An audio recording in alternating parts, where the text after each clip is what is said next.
jufti halolini xursand qilib turishlik uchun har vaqtda deydilar, unga bir tuhfa berib turishlik ham u erning vazifasi.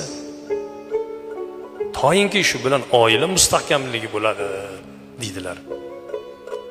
Rasululloh aytadilarki, khayrukum li ahlihi va ana khayrukum li ahli deydilar. Ey sahobalarim, ey ummatlarim, sizlarni eng yaxshilaringiz o'z jufti haloliga chiroyli muomala munosabatda bo'lganlaringizdir. Bu borada men sizlarni eng afzalingizman deydilar.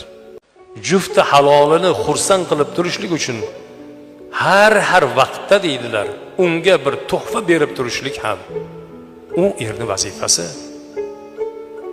Toyinki shu bilan oila mustahkamligi bo'ladi deydilar. Rasululloh aytadilarki, khayrukum li ahlihi va ana khayrukum li ahli deydilar. Ey sahobalarim, ey ummatlarim, sizlarni eng yaxshilaringiz o'z jufti haloliga chiroyli muomala munosabatda bo'lganlaringizdir. Bu borada men sizlarni eng afzalingizman deydilar.